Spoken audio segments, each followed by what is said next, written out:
అఖిలప్రియపై మరో 2 సెక్షన్ల కింద కేసులు. వివక్ష వద్దు, న్యాయం కావాలన్న మౌనిక.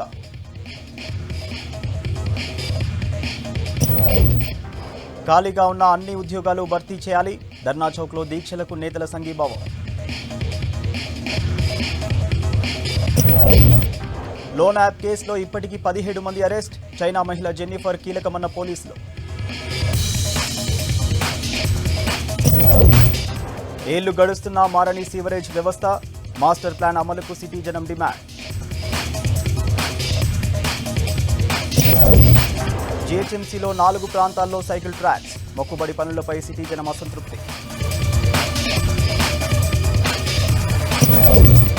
మళ్లీ పెరుగుతున్న బంగారం ధరలు. 2 నెలల్లో 60,000 దాటే ఛాన్స్.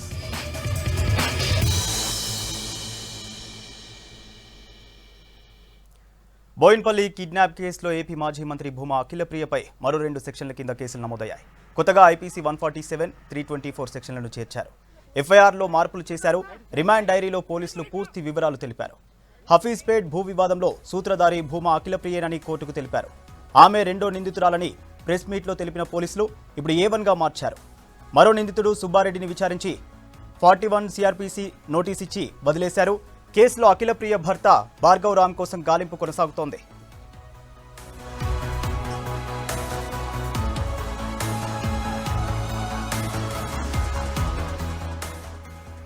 సెక్షన్లు మారడంతో కొత్తగా బెయిల్ పిటిషన్ దాఖలు చేశారు అఖిలప్రియ తరపు లాయర్లు.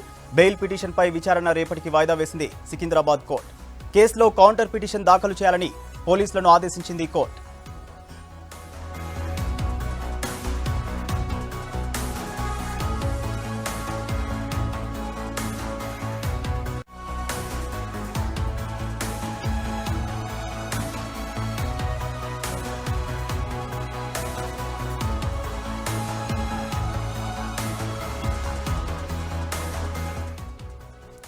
మెరుగైన వైద్య చికిత్స కోసం తనను చంచల్గూడ జైలు నుంచి హాస్పిటల్కు తరలించాలంటూ అఖిలప్రియ దాఖలు చేసిన పిటిషన్ను కోర్టు కొట్టేసింది. జైల్లో అవసరమైన వైద్య సదుపాయాలు ఉన్నాయని, అందుబాటులో డాక్టర్లు ఉన్నారని కోర్టు తెలిపింది. జైలు అధికారులు ఆసుపత్రికి తరలించాలని సూచిస్తే అప్పుడు నిర్ణయం తీసుకుంటామని కోర్టు తెలిపింది.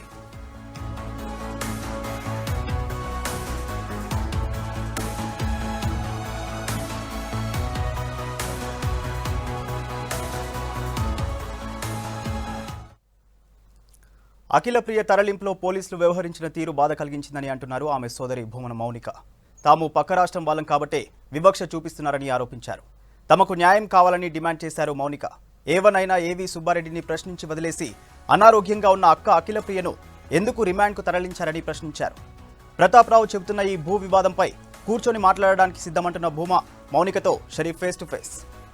బోయిన్పల్లి భూ వివాదంలో కిడ్నాప్కి సంబంధించినటువంటి వ్యవహారంలో ఈ కేసులో ట్విస్టుల మీద ట్విస్టులు కంటిన్యూ అవుతున్నాయని చెప్పాలి. నిన్న ఏకంగా హైదరాబాద్ సిపి ప్రెస్ మీట్లో చెప్పినటువంటి వివరాలు కావచ్చు, ఈరోజు తాజాగా కోర్టులో సబ్మిట్ చేసినటువంటి రిమాండ్ రిపోర్ట్లో చాలా వ్యత్యాసాలు ఉన్నాయి. దీనిపైన డే 1 నుంచి కూడా ఎవరైతే భూమా అఖిలప్రియకు సంబంధించినటువంటి ఫ్యామిలీ మెంబర్స్ అంతా కూడా తీవ్ర స్థాయిలో అపోజ్ చేస్తున్నటువంటి సిచ్యువేషన్ మనకి కనిపిస్తోంది. ఆ భూమా వాళ్ళ అఖిలప్రియకు సంబంధించినటువంటి వాళ్ళ సోదరి మనకు అందుబాటులో ఉన్నారు. ఒకసారి ఆమెతో మాట్లాడే ప్రయత్నం చేద్దాం. హఫీజ్పేట్ ల్యాండ్ అనగానే డిస్ప్యూట్కి కేర్ ఆఫ్ అడ్రస్ అని చెప్తారు. ఆ ల్యాండ్ మీకు చెందింది అనేటువంటి ఏముంది, మీకు అథెంటిక్ ఏముంది, ఏం చెప్పాలనుకుంటున్నారు ఆ ల్యాండ్కి సంబంధించి? సో పార్ట్నర్స్ మధ్యలో డిస్ప్యూట్స్ ఎప్పటి నుంచో జరుగుతున్నాయి. ఆ సిచ్యువేషన్లోనే ఏవి మామకి ప్రవీణ్ అన్న వాళ్ళ కూడా డిస్ప్యూట్ జరిగింది. ఆ డిస్ప్యూట్ పరంగానే నిన్న ప్రవీణ్ అన్న వాళ్ళ కేసు ఫైల్లో కూడా పిటిషన్ దాంట్లో కూడా రాసింది ఏవి సుబ్బారెడ్డి గారు మనుషులు నిన్నారు, అఖిలప్రియ మనుషులు నిన్నారు, భార్గవ్ రామ్ మనుషులు నిన్నారు అని రాశారు. A1 ఏవి మామ నిన్న రాత్రి అరెస్ట్ అయింది. A2 తర్వాత అరెస్ట్ అయ్యి అక్కని రిమాండ్ పంపించేసిన తర్వాత అరెస్ట్ చేసి ఒక ఫార్మాలిటీస్ అన్ని ఫిల్ చేసిన తర్వాత 11:30కి ఈయన వల్ల ఏం హామీ కాదు, ఎవిడెన్స్లు ట్యాంపర్ చేయలేడు అని చెప్పి నోటీసులు ఇచ్చేసి పంపించేశారు. పంపించేసిన మంచిది, ఏవి మామని పంపించేశారు. ఆ జస్టిస్ మా అక్కకి ఎందుకు ఇవ్వలేదు? ఆ కన్సిడరేషన్ మా అక్కకి ఎందుకు లేదు? ఏవి మామ మా నాన్నతో కలిసి పాలిటిక్స్ చేసిన మనుషులు, ఎప్పటి నుంచో ఫ్యాక్షన్ మా నాన్న అందరూ కలిసి చేసిన వాళ్ళు, ఊరిలో గొడవలు ఇవన్నీ. మామ మీద ఎన్ని కేసులు ఉన్నాయి, ఎన్ని మర్డర్ కేసులు ఉన్నాయి, ఎన్ని ఫేస్ చేశాడు మామ. ట్యాంపర్ చేయలేని ఎవిడెన్స్ మా అక్క చేస్తుందా? హౌ ఇస్ దిస్ ఫేర్ అండి? 25 ఎకర్కి సంబంధించి ఎన్ని ఇయర్స్ నుంచి మీకు అది చెందుతూ వస్తుంది? మీ నాన్నగారు ఉన్నప్పటి నుంచే చెందుతూ వస్తుందా, లేదంటే ఏబీసీ బోరెడ్డికి సంబంధించినటువంటి క్లబ్ చేసుకొని మీరు ఏమైనా తీసుకోవడం జరిగిందా ల్యాండ్? లేదండి, ఇది అందరు పార్ట్నర్స్గా ఒక కంపెనీ ఫామ్ చేసి కంపెనీ పేరు మీద ఉండింది. నాన్న చనిపోయిన తర్వాత చాలా డాక్యుమెంట్స్ అవకతవకలు అయ్యాయి. అదే విషయంలో క్లారిటీ తీసుకోవడానికి నేను పార్ట్నర్స్ అందరినీ కూడా కలవడం జరిగింది. So there was no hatred. ఒకరినొకరిని చంపుకున్నంత హేట్రెడ్ మాకైతే లేదు. And as uneducated we are all appealing to all the big people in the government. మాతో కదా డిస్ప్యూట్ ఉన్నింది, ఏవి సుబ్బారెడ్డితో ఏం డిస్ప్యూట్ ఉన్నింది నిన్నటి వరకు? ఈరోజు ఎందుకు ఏవి సుబ్బారెడ్డి గారు లేరు కేసులో? 11:30కి అంత హడావిడిగా నోటీసులు ఇచ్చి ఈ మనిషి వల్ల ట్యాంపరింగ్ జరగదు, evidence is okay to go అని ఎందుకు అంత సడన్ షిఫ్ట్ ఆఫ్ ఒపీనియన్ ఎందుకు వచ్చింది ఏవి మామ మీద? మా మీద ఇంత కక్ష సాధింపులు ఎందుకు? మా అక్క మీద ఎందుకు? మా తమ్ముడి మీద ఎందుకు? తమ్ముడైతే కేసులో లేడు కదా. ఈరోజు 3 డిపార్ట్మెంట్లు ఎందుకు వెళ్ళాయి ఇంటికి? ఫర్దర్ ఏంటి మీ స్టెప్ ఏంటి ఫర్దర్? We're fighting. మాకైతే జ్యుడిషియరీ మీద నమ్మకం ఉందండి. Hopefully justice, the truth will come out, you know. And hopefully my sister ఎక్కడున్నా సేఫ్గా, దయచేసి గవర్నమెంట్ రెస్పాన్సిబిలిటీ, ఇది డిపార్ట్మెంట్ రెస్పాన్సిబిలిటీ. బికాజ్ ఒక మహిళగా, ఒక పబ్లిక్ సర్వెంట్గా అక్కని ట్రీట్ చేసిన విధానం చాలా తప్పండి, నేను ఖండిస్తున్నాను. ఇది భూమా అఖిలప్రియ వాళ్ళ సోదరి చెప్తున్నటువంటి వర్షన్. ఆమె ఆరోగ్య పరిస్థితి బాగాలేదు, దయచేసి అది కన్సిడర్ చేయాలంటూ కూడా ఆమె అపీల్ చేసుకున్నటువంటి situation. Vote you. Hafeezpet land వివాదం గంటకు మలుపులు తిరుగుతోంది. ఇప్పటికే ఈ కేసులో మాజీ మంత్రి అఖిలప్రియ అరెస్ట్ అయి రిమాండ్లో ఉండగా మరికొందరిపై విచారణ కొనసాగుతోంది. ఈ వివాదానికి కారణమైన హఫీజ్పేట్ ల్యాండ్ అత్యంత ఖరీదైనదిగా ఉండడంతోనే హాట్ టాపిక్ అయింది. హఫీజ్పేట్ పై నరేందర్ అందిస్తున్న రిపోర్ట్ చూద్దాం. 2 రోజులుగా రాష్ట్రంలో సంచలనం సృష్టిస్తున్నటువంటి ఈ అఖిలప్రియ, అలాగే వాళ్ళ భర్త భార్గవ్ సుబ్బారెడ్డి దీంట్లో ప్రమేయం ఉందని చెప్పేసి హడావుడి. అయితే దీనికి సంబంధించినటువంటి ల్యాండ్ దగ్గర నేనున్నాను. కనిపిస్తున్నటువంటి ల్యాండ్ హఫీజ్పేట్, ఇది సిటీలో ఉన్నటువంటి హార్డ్ కోర్ ఏరియా. ఇది మనం చూడొచ్చు. ఈ 48 ఎకరాస్ మనకు కనిపిస్తుంది. ఇది మొత్తం కూడా చుట్టూ కూడా మొత్తం రేకులు, మొత్తం షెడ్డు ఏర్పాటు చేసి ఉంది. ఇది ప్రజెంట్ ఉన్నటువంటి ఈ 48 ఎకరాల ల్యాండ్ సర్వే నెంబర్ చూసుకున్నట్టయితే ఇది 80వ సర్వే నెంబర్గా ఉంది. అయితే దీనికి సంబంధించి ప్రజెంటు 48 ఎకరాల్లో కొంతవరకు ల్యాండ్ గ్రాబ్ అయింది. మనం ఉన్నటువంటి ప్రేమ్ నగర్ కావచ్చు, ఇది మార్తాండ నగరు, అలాగే రాఘవేంద్ర నగర్ ఏరియాలు కూడా చుట్టూ కూడా ఉన్నాయి. ఇప్పుడు ఉన్నటువంటి ఏరియా హఫీజ్పేట్కు ఇవన్నీ కూడా కొంత కబ్జాకు పోను ప్రజెంట్ 25 నుంచి 30 ఎకరాలు మాత్రమే ఉండొచ్చు అన్నటువంటి అంచనా ఆఫ్ ది రికార్డు రెవెన్యూకి సంబంధించినటువంటి అధికారులు చెప్పడం జరుగుతుంది. అయితే దీంట్లో ఎవరెవరి ప్రమేయం ఉంది ఏంటి? దీని తర్వాత ప్రవీణ్ రావు అని పేరు వినపడింది, తర్వాత భార్గవ్ పేరు వినపడుతుంది. ఇట్లా మొత్తం ఎవరు ఎలా ఉన్నారనేది A1 A2 ఎవరు ఉన్నప్పటికీ కూడా ప్రజెంట్ మాత్రం ఇక్కడ ఉన్న స్థానికులు కానీ ఎవరు కూడా ఇక్కడ చెప్పే పరిస్థితిలో లేరు. అయితే దీనికి సంబంధించి మాత్రం ఇది ప్రజెంట్ కోర్టు కేసులో నడుస్తోంది.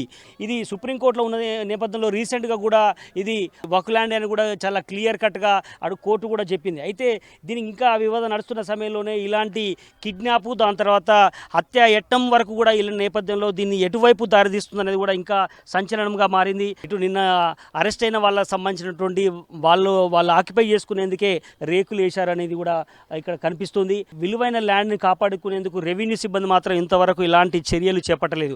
దీనికి సంబంధించి అధికారులు ఎలా స్పందిస్తారో మనం చూడాల్సిన అవసరం ఉంది. ఊపిరితిత్తుల్లో మంటతో బాధపడుతున్న సీఎం కేసీఆర్ సికింద్రాబాద్ యశోద హాస్పిటల్కి వెళ్లి పరీక్షలు చేయించుకున్నారు. కేసీఆర్ ఆరోగ్యంపై ఆందోళన అవసరం లేదని చెప్పారు యశోద డాక్టర్లు. కేసీఆర్కు ఛాతిలో కొంచెం ఇన్ఫెక్షన్ ఉండడంతో కొద్ది రోజులుగా దగ్గుతో ఇబ్బంది పడ్డారని అన్నారు. ఏటా చేసే టెస్టులే మళ్లీ చేశామన్నారు. ముఖ్యమంత్రి కేసీఆర్ స్వల్ప అనారోగ్యంతో బాధపడుతున్నారు. ఊపిరితిత్తుల్లో మంటగా అనిపించడంతో క్యాంప్ ఆఫీస్లోనే టెస్టులు చేశారు డాక్టర్లు. ఎంఆర్ఐ, సిటీ స్కాన్ తీయాల్సి రావడంతో మధ్యాహ్నం సికింద్రాబాద్ యశోద హాస్పిటల్ కు వెళ్లారు సీఎం కేసీఆర్. ఆయన వెంట కేటీఆర్, కవిత, సంతోష్ ఉన్నారు. గంటసేపు హాస్పిటల్లోనే ఉన్నారు సీఎం. వైద్య పరీక్షల తర్వాత అందరూ కలిసి ఒకే కారులో క్యాంప్ ఆఫీస్ కు వెళ్లారు.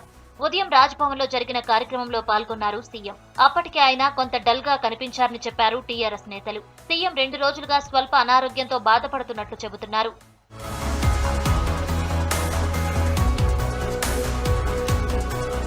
సీఎం కేసీఆర్ కు ఛాతిలో ఇన్ఫెక్షన్ రావడంతో కొద్ది రోజులుగా దగ్గుతో ఇబ్బంది పడ్డారని చెప్పారు యశోద డాక్టర్లు. కేసీఆర్ ఆరోగ్యంపై ఆందోళన చెందాల్సిన అవసరం లేదని, ఆయన ఎప్పుడూ ఆరోగ్యంగానే ఉంటారని CM KCR personal doctor MV Rao తెలిపారు. కేసీఆర్ కు ఏటా చేసే టెస్టులే మళ్లీ చేశామన్నారు. ఛాతీ, సిటీ స్కాన్ లో బాగానే ఉందని, తీవ్రమైన ఆరోగ్య సమస్య లేదన్నారు. మిగతా రిపోర్టులు రేపు వస్తాయన్నారు. అదేవిధంగా గత 2 రోజులుగా వారికి కొంచెం స్వల్పమైన అంటే ఛాతీలో ఇన్ఫెక్షన్ లాగా వచ్చింది. సో వెంటనే వారికి యాంటీబయాటిక్ స్టార్ట్ చేసి ఇంటికి చూడటం జరిగింది. యాంటీబయాటిక్ స్టార్ట్ చేసాము. ఈరోజు పరీక్షలన్నీ అంటే ప్రతి సంవత్సరం జనవరిలో వారికి టెస్టులు చేస్తాము. పోయిన సంవత్సరం కూడా జనవరిలో టెస్టులు చేస్తాం, మీకు గుర్తునే ఉంటుంది. ఈ సంవత్సరం కూడా యాన్యువల్ చెకప్ లాగా మొత్తం బాడీ చెకప్ లాగా చేస్తుంటాం. ఆ ప్రకారంగా ఇలా కొంచెం ఇన్ఫెక్షన్ కాబట్టి వారికి బ్రాంకైటిస్ అంటే శ్వాస నాళాలు అంటాం, లంగ్లో గాలి తీసుకుపోయే పైప్స్ ఉన్న శ్వాస అంటాం, అందులో బ్రాంకైటిస్ లాగా ఉంది. అదే మైల్డ్ సైనస్లో మైల్డ్ ఇన్ఫెక్షన్ చాలా మైల్డ్గా ఉంది, వారు పెద్దదేం కాదు అది. సో ఇంతకుముందు చేసే టెస్టులు కూడా కంపేర్ చేసుకుంటాం. ప్రస్తుతానికైతే ఉన్న రిపోర్ట్స్ అంటే మిగతా రిపోర్ట్స్ నార్మల్గా వస్తున్నాయి. ఆల్రెడీ కొన్ని రిపోర్ట్లు వస్తున్నాయి, అవి నార్మల్గా ఉన్నాయి. 25 నిమిషాలు చూస్తున్నాను. వారి ఆరోగ్యం మనందరి ఆరోగ్యం అంటే చాలా బాగుంది. సీఎం ఆరోగ్య పరిస్థితిపై మొదటిసారి మీడియాకు సమాచారం ఇచ్చింది CMO. KCR personal doctor MV Rao, శ్వాసకోశ నిపుణుడు doctor Navneet Sagar Reddy, heart specialist Pramod Kumar సీఎంకు టెస్టు చేశారని ప్రకటించింది సీఎం కార్యాలయం. ఎంఆర్ఐ, సిటీ స్కాన్ పరీక్షలు అవసరం ఉండటంతో హాస్పిటల్కు వెళ్తారని మీడియాకు ముందుగానే ఇన్ఫర్మేషన్ ఇచ్చింది సీఎంఓ. నిరుద్యోగుల దెబ్బకు దుబ్బాకలో గ్రేటర్లో సర్కార్కు గట్టి షాక్ తగిలిందన్నారు బీసీ సంఘం జాతీయ అధ్యక్షుడు ఆర్ కృష్ణయ్య. సమస్యలు పరిష్కరించకపోతే రాబోయే ఎన్నికల్లో ఇదే సీన్ రిపీట్ అవుతుందన్నారు. రాష్ట్రంలో ఖాళీగా ఉన్న ఉద్యోగాలను భర్తీ చేయాలని డిమాండ్ చేస్తూ ధర్నా చౌక్లో దీక్షకు దిగిన నిరుద్యోగ జేఏసీ చైర్మన్ నీలా వెంకటేష్కు సంఘీభావం తెలిపారు ఆర్ కృష్ణయ్య, చాడా వెంకటరెడ్డి.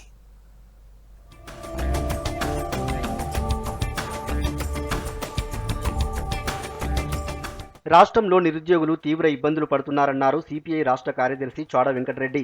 తెలంగాణ ఎందుకు తెచ్చుకున్నామని నిరుద్యోగులు బాధపడుతున్నారన్నారు.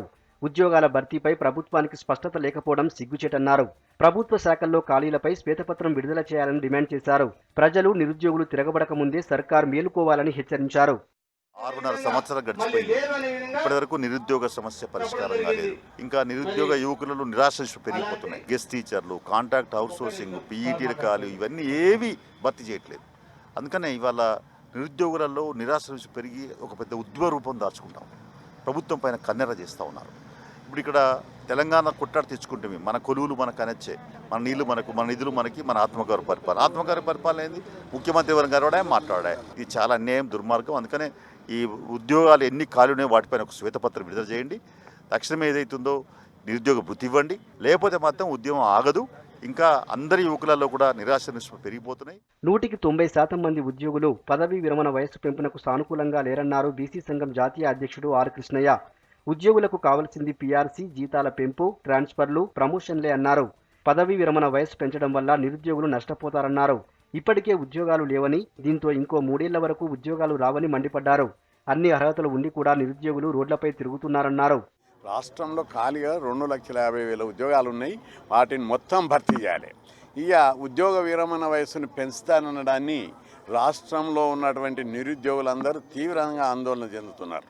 ఒకవైపు నిరుద్యోగులందరూ ఉద్యోగాలు కావాలి అని పోరాడుతుంటే ఉద్యోగ విరమణ వయసు పెంచడంతో ఇంకా 3 ఏళ్ల దాకా ఎవరికి జాబులు రావిగా. ఇప్పటికే నిరుద్యోగ సమస్య చాలా తీవ్రంగా ఉంది. కాబట్టి ఆ ప్రతిపాదన విరమించుకొని పెండింగ్లో పెట్టి మొదలు ఈ ఖాళీగా ఉన్న 2 లక్షల ఉద్యోగాలు భర్తీ చేయాలని అడుగుతున్నాం. టెంపరీ ఉద్యోగులందరినీ పర్మనెంట్ చేస్తారని ముఖ్యమంత్రి గారు ప్రకటించారు. ఈరోజు గెస్ట్ టీచర్లు, కాంట్రాక్టు టీచర్లు, కాంట్రాక్టు లెక్చరర్లు, విద్యా వాలంటీర్లు వీళ్ళందరూ చాలా రోజులుగా పనిచేస్తున్నారు. వాళ్ళందరినీ కూడా రెగ్యులరైజ్ చేయాలని చెప్పి నేను డిమాండ్ చేస్తున్నాను. పదవీ విరమణ వయస్సు పెంపు నిర్ణయంతో నిరుద్యోగులకు తీరని అన్యాయం జరుగుతోందన్నారు నిరుద్యోగ జేఏసీ చైర్మన్ నీల వెంకటేష్. వివిధ శాఖల్లో ఖాళీగా ఉన్న ఉద్యోగాలను వెంటనే భర్తీ చేయాలని డిమాండ్ చేశారు. నోటిఫికేషన్లు వచ్చి నియామక ప్రక్రియ పూర్తయ్యాక కూడా చాలా మంది అభ్యర్థులు పోస్టింగ్స్ కోసం ఎదురు చూస్తున్నారన్నారు. నీకు గవర్నమెంట్ ఎంప్లాయీస్ మిమ్మల్ని అడిగేది వయసు పెంచమని, ఏజ్ పెంచమని, సర్వీస్ పెంచమని కాదు, పిఆర్సీ పెంచమని, సిపిఎల్ రద్దు చేయమని అడుగుతున్నారు. వాళ్ళు ఏమడుగుతున్నారు? వాళ్ళు అడిగేది ఒకటైతే మీరు చెప్పేది ఒకటి అడుగుతున్నారు. కాబట్టి తక్షణమే దాన్ని వయోపరిమితి పెంచడం అనేది విరమించుకోకపోతే రాష్ట్ర వ్యాప్తంగా నిరుద్యోగులంతా మరి పెద్ద ఎత్తున ఉద్యమం చేపట్టే కార్యక్రమం చేపడతారు. ఉద్యోగులు, నిరుద్యోగుల సమస్యలు పరిష్కరించకపోతే పెద్ద ఎత్తున ఉద్యమం చేస్తామని హెచ్చరించారు నేతలు.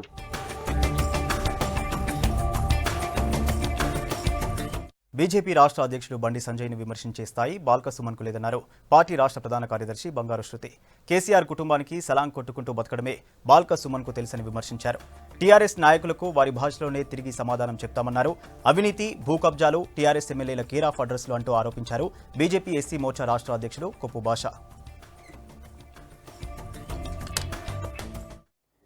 బల్కా సుమన్ గారు ఇష్టం వచ్చినట్టుగా మా అధ్యక్షుడి గురించి మాట్లాడడం, అసలు ఆ మాట తీరు మీకు ఎవరు నేర్పిస్తున్నారు? అంటే ఉద్యమంలో కేవలం కేసీఆర్ గారు ఉన్నారు అంటే మీరందరూ ఎక్కడ ఉండే? బల్కా సుమన్ గారికి తెలీదా మాకు ఆయన ఎక్కడున్నారో అనేది? నీకు అసలు ఏముంది బల్కా సుమన్ గారు? నీకు ఒకవేళ గనక నిజంగానే నువ్వు కేసీఆర్ గురించి అంత పట్టింపు, అంత ప్రజల గురించి మీరు మాట్లాడుతుంటే మీరు వెళ్ళి అరే అయ్యా నువ్వు ఎస్సీల గురించి ఏం చేసినావు అని అడుగు. అది అడగడానికి నీకు చేత కాదా? నువ్వు మా రాష్ట్ర అధ్యక్షుడి గురించి మాట్లాడుతున్నావు. నువ్వు నీ కార్యకర్తలకు చెప్తేనే జోష్ వస్తుందా? అంటే కేసీఆర్ గారు మాట్లాడకుండా మీ ద్వారా మాట్లాడిస్తున్నాడు. ఆయనకు అంత దమ్ము లేదు కేసీఆర్ గారికి మా అధ్యక్షుడి గురించి మాట్లాడడానికి. నువ్వు మొన్న వస్తుంది ఉద్యమంలో ఏం చేసినావనంటే మా అధ్యక్షుడు ఏం చేసినా అందరికీ తెలుసు. భారతీయ జనతా పార్టీ అధికారంలోకి రావాలి, మా బతుకులన్నీ మారాలని చెప్పేసి బీజేపీ వైపు అడుగులేసినటువంటి తరుణంలో మీరు జీర్ణించుకోలేనటువంటి పరిస్థితిలో ఉండి మీకు ఇప్పుడు ఏం మాట్లాడాలో కూడా అర్థం కాక మైండ్ చెదిరిపోయి దొబ్బిపోయి మీరు ఈరోజు ఈ రకమైనటువంటి మాటలు మాట్లాడుతూ మా నాయకుని పట్టుకొని తోలు తీస్తా అంటే నీ నాలుగు కోస్తాం. ఏం మాట్లాడుతున్నావు సుమన్? నీ సంగతి ఏందో తెలియదా? నీ చరిత్ర ఏందో తెలియదా? ఈరోజు దళిత నాయకుడిగా చెప్తూ, ఉద్యమ నాయకుడిగా చెప్పుకుంటూ, విద్యార్థి నాయకుడిగా చెప్పుకుంటూ ఎదిగిన నువ్వు ఈరోజు విద్యార్థి లోకానికి ఏం చేస్తావు? యువతకి ఏం చేస్తావు? ఏ విషయంలో నువ్వు అడ్రస్ చేయాలని మాట్లాడుతున్నావో అర్థం కాలేదు. కానీ ఇదే కొనసాగుతుంది ఇక ముందు కూడా. మీ నాయకుల్ని జైల్లో పెట్టే రోజులు దగ్గరలో ఉన్నాయి. మా పార్టీ సంస్కారం గురించి మాట్లాడే స్థాయి మాట్లాడాలంటే ఇంకో జన్మెత్తానే బల్కా సుమన్ కానీ వినయ్ కుమార్ కానీ. మీ పార్టీ చరిత్ర తెచ్చుకోండి. మీరు ఎట్లా ఈరోజు ముఖ్యమంత్రి అయ్యారు, ఎవరి ద్వారా అయ్యారని చెప్పేసి 1400 మంది విద్యార్థులు చనిపోతే వాళ్ళ మీద కుర్చీలు వేసుకొని ఇలా టుంగుటు ఊగుతున్నారు కదా. ఒకసారి ఆలోచన చేయండి. ఇంకోసారి బండి సంజయ్ కుమార్ మాట్లాడుతున్నాం, మంచితనంగా చెప్తున్నాం. ఈ రాష్ట్రంలో నువ్వు ఎక్కడ తిరిగినా నీ బొక్కలు చూర చేస్తున్నాం ఖాయమని చెప్పేసి హెచ్చరిస్తున్నాం. నీ దగ్గర ఉన్నటువంటి చెన్నూరు దగ్గర సంబంధించినటువంటి దళితులు అందరిని కూర్చోబెట్టి అరే మన కేసీఆర్ మంచిగా చేస్తున్నాడరా, మన కేసీఆర్ ఇచ్చినటువంటి హామీలు మంచిగానే ఉన్నాయని చెప్పేసి అడుగు. కాబట్టి నీ పద్ధతి మార్చుకో, నీ భాష విధానం మార్చుకో. నీ కేసీఆర్ బిస్కెట్లు వేస్తే బోబో అంటవేమో. నీ పద్ధతి మార్చుకో, సంస్కారం నేర్చుకో. లేకుంటే మా దగ్గర నేర్పిస్తాం. నువ్వు ఎక్కడుంటావో ఎక్కడ పోతావో నీకే తెలియదు. అడవులుగా మాట్లాడితే బయటోడు ఎవరు లేడు. ఈయన తొడగొట్టే మాట్లాడుతున్నాడు, తొండి మాట్లాడుతున్నాడు. బండి సంజయ్ గారు తొడగొట్టి మాట్లాడుతున్నాడు.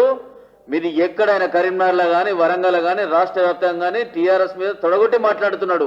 కానీ ఎక్కడ కూడా తొండి చేసి ఎక్కడ కూడా మాట్లాడలేదన్న విషయాన్ని మీరు గుర్తు చేసుకోవాలి. తొడగొట్టి మాట్లాడి ఏం మాట్లాడుతున్నాడు మీరు ప్రశ్నిస్తున్నాడు. మీ మీద ఛార్జ్ షీట్ వేసినాము మున్సిపల్ సందర్భంగా.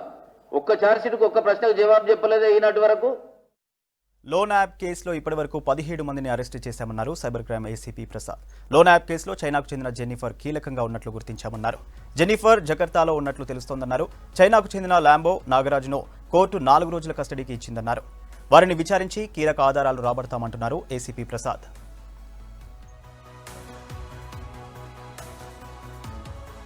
సంబంధించి అంటే కొన్ని కంపెనీల పేర్ల మీద నడుపుతున్నారు. వాటికి సంబంధించిన కీలకమైన డాక్యుమెంట్స్ మేము సీజ్ చేయడం జరిగింది. వాళ్ళు ఫోన్ కన్వర్జేషన్స్, వాళ్ళ వాట్సాప్, వీచాట్ కన్వర్జేషన్స్ కూడా ఎగ్జామిన్ చేస్తే ఈ జెన్నిఫర్ అనే లేడీతోని వీళ్ళు రెగ్యులర్గా వీచాట్ అండ్ వాట్సాప్ ద్వారా టచ్లో ఉన్నట్లు తెలుస్తుంది. తర్వాత ఇప్పుడు ఈ ఫోన్స్ అన్నింటినీ కూడా ఎఫ్ఎస్ఎల్కి పంపిస్తున్నాం. ఏమేమి చాట్ చేసినారు, అసలు ఎంతవరకు అందులో మనకు అవైలబిలిటీ ఉంది, ఆ కీలక సమాచారం అంతా హార్డ్ కాపీ రూపంలో ఇవ్వడానికి ఎఫ్ఎస్ఎల్కి పంపించడం జరిగింది. ఇప్పటివరకు ఈ కేసులో మనం 17 మందిని అరెస్ట్ చేయడం జరిగింది. అలాగే ఈ జెన్నిఫర్ ఎవరైతే ఉన్నారో ఆమె మీద కూడా ఎల్ఓసి ఇష్యూ చేయడం జరిగింది. హాస్టళ్లలో ల్యాప్టాప్ చోరీలు చేస్తున్న దొంగను కేపీహెచ్బీ పోలీసులు అరెస్టు చేశారు. తూర్పుగోదావరి జిల్లా శృంగవరంకు చెందిన మంచిశెట్టి నాగసత్యనారాయణ ఈజీగా డబ్బులు సంపాదించాలనే లక్ష్యంతో ల్యాప్టాప్, సెల్ ఫోన్ చోరీలు మొదలుపెట్టాడని పోలీసులు చెప్పారు. ఎంఎస్సీ పూర్తి చేసిన సత్యనారాయణ ఇంటర్వ్యూ కోసం హైదరాబాద్కు వచ్చానని చెప్పి హాస్టల్లో ఉంటూ ల్యాప్టాప్, సెల్ ఫోన్లు దొంగలించాడని చెప్పారు. నిందితుడి నుంచి 3.5 లక్షల విలువైన 6 ల్యాప్టాప్లు, 2 సెల్ ఫోన్లు స్వాధీనం చేసుకుని రిమాండ్కు తరలించారు. మాదాపూర్ కేపీహెచ్బీ మన పోలీస్ స్టేషన్ల పరిధిలో ఉన్నటువంటి హాస్టళ్లలో ల్యాప్టాప్లు మరియు సెల్ ఫోన్లు దొంగతనాలకు పాల్పడుతున్నటువంటి మంచినిశెట్టి సత్యనారాయణ, నేటివ్ ఆఫ్ కాకినాడ. ఇతను ఎంఫార్మసీ చదివినాడు. తర్వాత ఏం పని చేయకుండా హాస్టళ్లలో ఒక టెంపరీగా అడ్మిషన్, ఇంటర్వ్యూ గురించి వచ్చానని చెప్పేసి అడ్మిషన్ తీసుకొని అతన్ని ఈరోజు మార్నింగ్ 6 గంటలకు 7th ఫేజ్లో ఉన్నటువంటి వెజిటబుల్ మార్కెట్ దగ్గర అనుమానాస్పదంగా తిరుగుతుంటే అరెస్ట్ చేసి ఇంట్రాగేట్ చేయడంతో ఈ నేరాలను ఒప్పుకున్నాడు. ఈ నేరాలను ఒప్పుకొని తను దొంగతనం చేసినటువంటి ల్యాప్టాప్లు, సెల్ ఫోన్లు అన్నీ కూడా మనకు స్వాధీనపరచడం జరిగింది. అతన్ని ఇప్పుడు అరెస్ట్ చేసి మేము కోర్టులో ప్రవేశపెట్టాం. మనకు టోటల్గా 6 ల్యాప్టాప్లు, 2 సెల్ ఫోన్లు, టోటల్ వర్త్ వచ్చేసి 3.5 లక్షల వర్త్.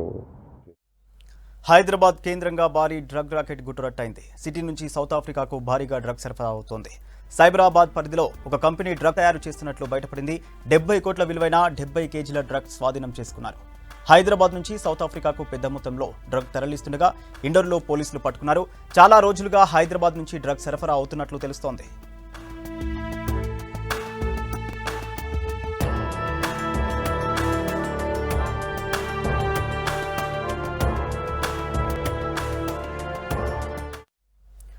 నగరంలో ఏర్పాటు చేసిన సైకిల్ ట్రాక్స్ రైడర్స్కు ఉపయోగపడడం లేదు. కొన్ని చోట్ల ట్రాక్స్లో వాహనాలు పార్క్ చేస్తుంటే మరికొన్ని చోట్ల కాలినడకన వెళ్లేవారు ట్రాక్స్లో నడవడంతో సైకిల్ రైడర్స్ ఇబ్బంది పడుతున్నారు.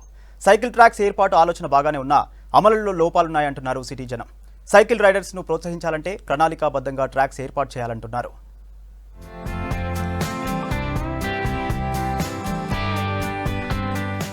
స్మార్ట్ సిటీ మిషన్ లో భాగంగా సైకిల్ ఫర్ చేంజ్ ఛాలెంజ్ కార్యక్రమాన్ని నిర్వహిస్తోంది కేంద్ర ప్రభుత్వం.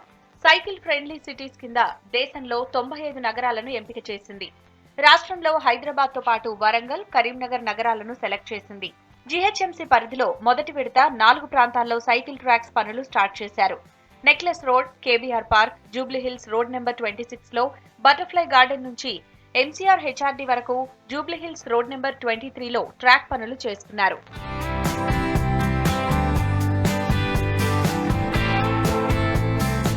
గ్రేటర్లో 23 కిలోమీటర్ల పైలట్ ప్రాజెక్టులో 7 సైకిల్ ట్రాక్లు ఏర్పాటు చేస్తున్నారు. కేబీఆర్ చుట్టూ 5 మీటర్ల మేర GHMC, HMDA, Hyderabad unified metropolitan transport authority కొత్తగా సైకిల్ ట్రాక్ ను ఏర్పాటు చేసింది. 7 లక్షల రూపాయలు ఖర్చు చేసి ఫుట్పాత్ పక్కనే 1.2 మీటర్ల వెడల్పుతో ఎల్లో లైన్ మార్కింగ్, సైకిల్ లోగోతో సిటీ ప్రజలకు అందుబాటులోకి తీసుకొచ్చింది. అయితే దీంతో ఎలాంటి ఉపయోగం లేదంటున్నారు సైకిల్ రైడర్స్. దూసుకొచ్చే వాహనాల మధ్య సైక్లింగ్ ప్రమాదకరమంటున్నారు. వాకింగ్, జాగింగ్ చేసేవారు ఎల్లో లైన్ పై వాహనాలను పార్క్ చేస్తున్నారని అంటున్నారు. సిటీలో చాలా మందికి సైకిల్ ట్రాక్ పై అవగాహన లేదని చెబుతున్నారు. For most of the people who are not so new, used to cycling, they would find it a bit daunting to come around this place because there's traffic, and on top of that, the cars parked around. On some stretches, I won't say the entire one, about 20% of the stretch is a bit of nuisance because of the parked cars. The parking is a problem, but I really feel that there should be a separate parking for the cars, so that they should also be catered to. There's another problem that I face, and that is related to rickshaws, because they are looking for customers. So if they also have like an official stand, then it will make it clear for us as well. What are the places where we have to expect the rickshaws and then go past them. Roads are fine, but people are parking their vehicle over here, so we have to see back and then we have to move forward. So that's the way. There is a risk for a cyclist to get accident, or so people should be aware this track is dedicated to the cyclist only. KBR park కు walking కోసం చుట్టుపక్కల ప్రాంతాల జనం పెద్ద సంఖ్యలో వస్తుంటారు. వాహనాలను Basavatarakam cancer hospital నుంచి టీడీపీ ఆఫీస్ మీదుగా జూబ్లీహిల్స్ చెక్ పోస్ట్ వరకు రోడ్డుకు 2 వైపులా పార్క్ చేస్తారు. ఇప్పటికే రోడ్డు సరిపోక ఇబ్బందులు పడుతున్నామంటున్నారు వాహనదారులు. బస్ స్టాప్స్ కూడా అదే సైడ్ ఉండడంతో బస్ ఎక్కే ప్రయాణికులకు ఇబ్బందిగా మారింది. సైకిల్ ట్రాక్ అని చాలా మంది తెలియదు, బట్ కార్స్ వెళ్ళిపోతూ ఉంటాయి, కార్ పార్కింగ్ చేస్తూ ఉంటారు. ఎవరికే సైకిల్ ట్రాక్ అని తెలియదు. ఎక్కడ సింబల్స్ లేవు. యాక్చువల్గా ఎక్కడ చూసినా సరే మీకు సైకిల్ సింబల్ ఉంటుంది, చాలామంది తెలియదు. అది చేస్తే చాలా బాగుంటుంది. అది వెళ్ళి అరేంజ్ చేసిన వల్ల పార్కింగ్ అనుకోవచ్చు, సైకిల్ ట్రాక్ అవ్వదు కదా. People are scared, sometimes cycle వేసుకొస్తే అన్న గుద్దుతారేమో అని భయపడుతూ ఉన్నారు ఇక్కడికి వచ్చేటప్పటికి. ఆ సైకిల్ ట్రాక్ ఇంపార్టెన్స్ చాలా ఉందండి ఇప్పుడు మనకి సిటీలో. ఇప్పుడే nowadays people are going for more cycling and all, health కాన్షియస్లా. సో అది ఎలా అంటే సపరేట్గా సైకిల్ ట్రాక్ ప్రొవైడ్ చేయడం అంటే ఇట్ రిక్వైర్స్ మోర్ స్పేస్ అనమాట. రోడ్ వైడనింగ్ అటువంటివి కావాలి. ఇప్పుడు అవి చేయకుండా మనం సైకిల్ ట్రాక్ ఎక్స్పెక్ట్ చేయడం కష్టమవుతుంది. ఇచ్చిన దాంట్లోనే కార్సు అన్నీ, ఇప్పుడు ఇది చిన్నది చాలదు ఇది. I mean it should be there, but unfortunately nobody can use it because the parking is done a, especially in the early hours, all the cars are parked here. So unless some fines, heavy fines are put on for parking, there's no point in just designating a cycle track, doesn't make any difference. దుర్గం చెరువు cable bridge దగ్గర ఏర్పాటు చేసిన tracks cycle riders కు ఉపయోగపడటం లేదు. కాలినడక వెళ్లేవారు tracks లో నడవడంతో cycle riders ఇబ్బంది పడుతున్నారు. సైకిల్ ట్రాక్స్ ఏర్పాటు ఆలోచన బాగానే ఉన్నా అమలులో లోపాలున్నాయంటున్నారు సిటీ జనం. సైకిల్ రైడర్స్ ను ప్రోత్సహించాలంటే ప్రణాళికాబద్ధంగా ట్రాక్స్ ఏర్పాటు చేయాలంటున్నారు. రాష్ట్ర హైకోర్టు చీఫ్ జస్టిస్ గా ప్రమాణ స్వీకారం చేశారు జస్టిస్ హిమా కోహ్లీ. గవర్నర్ తమిళిసై సౌందరరాజన్ రాజ్ భవన్ లో జస్టిస్ హిమా కోహ్లీ చేత ప్రమాణం చేయించారు. ఈ కార్యక్రమానికి సీఎం కేసీఆర్ తో పాటు మంత్రులు, పలువురు ప్రజాప్రతినిధులు, హైకోర్టు న్యాయమూర్తులు హాజరయ్యారు. ఈ సందర్భంగా జస్టిస్ హిమా కోహ్లీకి శుభాకాంక్షలు తెలియజేశారు గవర్నర్, సీఎం.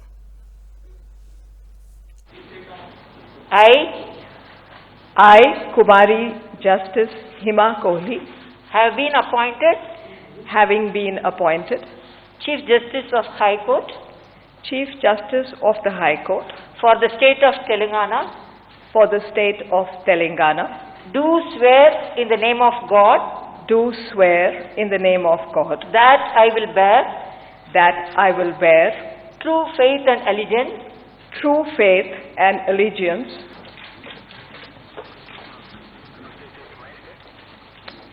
done.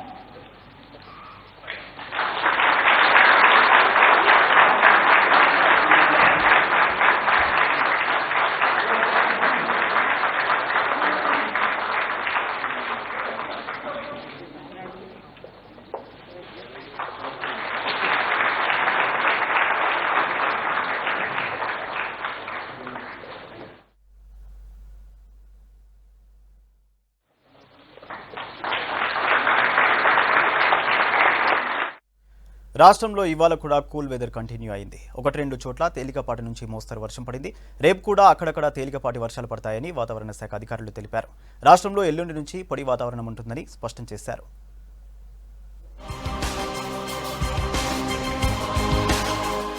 రాష్ట్రంలో ఇవాళ కూడా వాతావరణం చల్లబడింది. అక్కడక్కడ తేలికపాటి నుంచి మోస్తరు వర్షాలు పడ్డాయి. కొన్ని చోట్ల చిరుజల్లులు కురిశాయి. మరోవైపు కోమరిన్ ఏరియా నుంచి తమిళనాడు వరకు కొనసాగుతున్న ద్రోణి ఉపరితల ఆవర్తనంగా ఉత్తర తమిళనాడు తీర ప్రాంతాల్లో ఆవరించి ఉంది. ద్రోణి ప్రభావం తగ్గిందని, తూర్పు దిశ నుంచి వీచే గాలులు బలహీనపడే అవకాశాలున్నాయని వాతావరణ శాఖ అధికారులు చెప్పారు. వరకు కొనసాగుతూ ఉన్నటువంటి ద్రోణి కొమరిన్ ఏరియా నుండి తమిళనాడు వరకు అది ప్రస్తుతం మనకి ఒక ఉపరితల ఆవర్తనంగా ఉత్తర తమిళనాడు ఆ ప్రాంతాల్లో, ఆ తీర ప్రాంతాల్లో ప్రస్తుతం ఆవరించి ఉంది. 1.5 కిలోమీటర్స్ ఎత్తు వరకు మనకి దాని యొక్క ప్రభావం ఈ రోజు వరకే ఉంటుంది ఎక్కువగా. ఎందుకంటే మనకి ఈ తూర్పు దిశ గాలులు దాంతో ఏమైతే ఉన్నాయో అవి కొంచెం వీక్ అయ్యే అవకాశాలు ఉన్నాయి. వాతావరణంలో వచ్చిన మార్పులతో హైదరాబాద్ సహా చాలా జిల్లాల్లో ఉష్ణోగ్రతలు పడిపోయాయని వాతావరణ శాఖ అధికారులు చెప్పారు. హైదరాబాద్ సహా చాలా జిల్లాల్లో దాదాపు 19 డిగ్రీల కనిష్ట ఉష్ణోగ్రతలు నమోదయ్యాయి. ఆదిలాబాద్ జిల్లాలో 19.7, నల్గొండలో అత్యల్పంగా 16 డిగ్రీల సెల్సియస్ ఉష్ణోగ్రతలు నమోదయ్యాయి.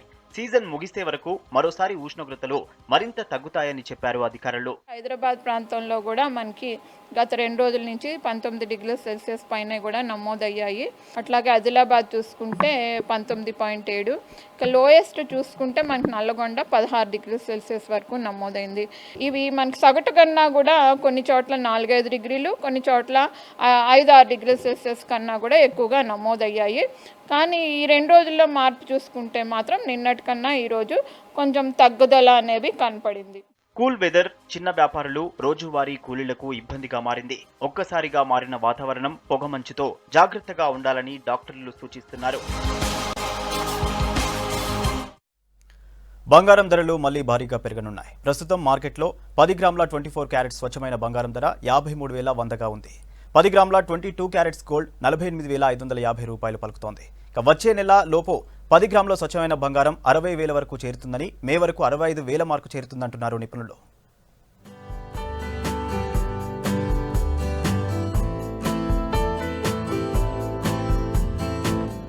మళ్లీ బంగారం ధరలు బగ్గుమంటున్నాయి. ఫ్యూచర్ లో వీటి ధరలు భారీగా పెరిగే అవకాశం ఉందంటున్నారు నిపుణులు. గతేడాది మార్చికి ముందు 10 గ్రాముల 24 క్యారెట్స్ ప్యూర్ గోల్డ్ 36,000 రూపాయలు ఉంది. ఆ తర్వాత కరోనా దెబ్బకు హిస్టరీలోనే మొదటిసారిగా 59,000కు చేరింది. తర్వాత తగ్గుతూ 50,000కు చేరింది. ప్రస్తుతం బంగారం ధరలు మళ్లీ పెరుగుతున్నాయి. ప్రస్తుతం మార్కెట్లో 10 గ్రాముల 24 క్యారెట్స్ స్వచ్ఛమైన బంగారం ధర 53,100గా ఉంది. 10 గ్రాముల 22 క్యారెట్స్ గోల్డ్ 48,550 రూపాయలు పలుకుతోంది.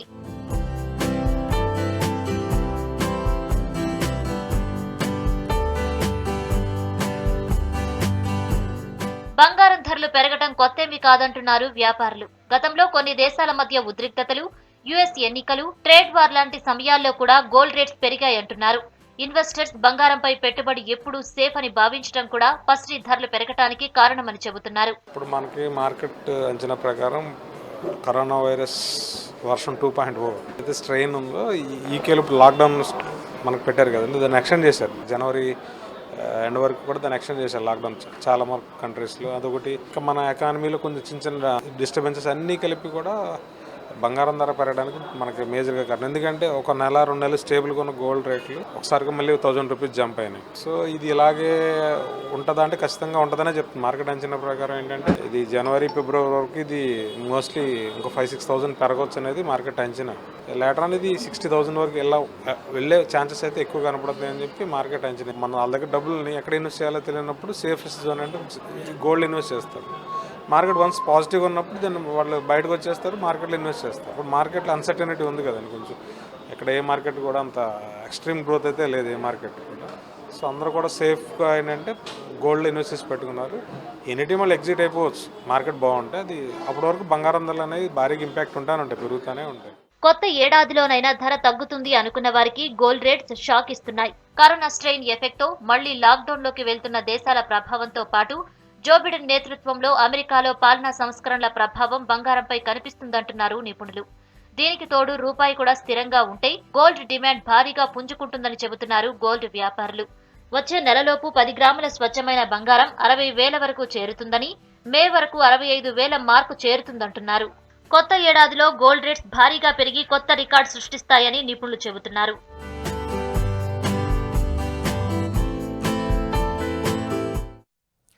అమ్యూజ్మెంట్ పార్క్ ప్రారంభించడానికి రాష్ట్ర ప్రభుత్వం జీవో ఇచ్చినందుకు కృతజ్ఞతలు తెలిపారు Wonderla Hyderabad amusement park head Madhusudan. Front line corona warriors అయిన హెల్త్ వర్కర్స్, డాక్టర్స్, నర్సులు, police department, municipal staff, plasma డొనేటర్స్ను గౌరవిస్తూ 5,000 ఉచిత ఎంట్రీ కూపన్స్ ఇచ్చామన్నారు. ఒక్క కూపన్పై 4 ఫ్యామిలీ మెంబర్స్కు అన్ని సౌకర్యాలు కల్పిస్తూ 2 రోజుల పాటు పార్కులోకి అనుమతిస్తామన్నారు. ఈ నెల 9 నుంచి సంక్రాంతి కానుకగా 699 రూపాయలు ఎంట్రీ ఫీజు పెట్టారు. ఇక ప్రభుత్వం ఇచ్చిన కరోనా నిబంధనలను పాటిస్తున్నామని చెప్పారు మధుసూదన్.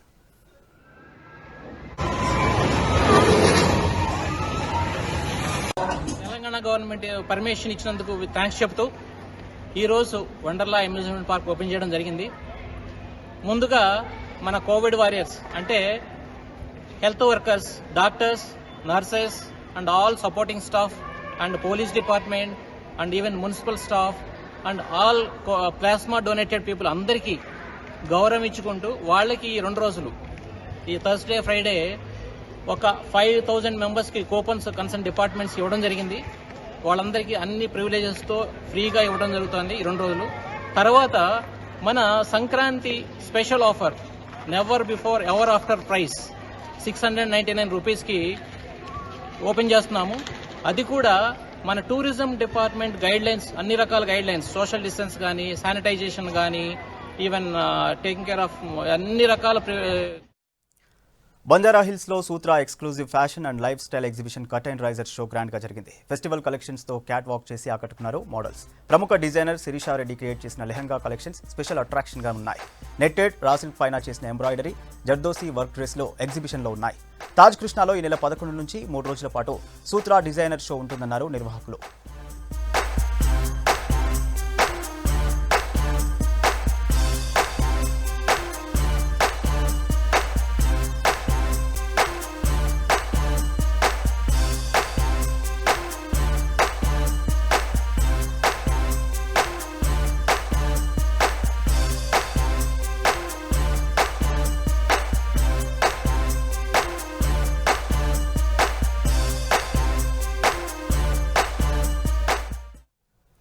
ఇవి bulletin updates. Keep watching B6 News.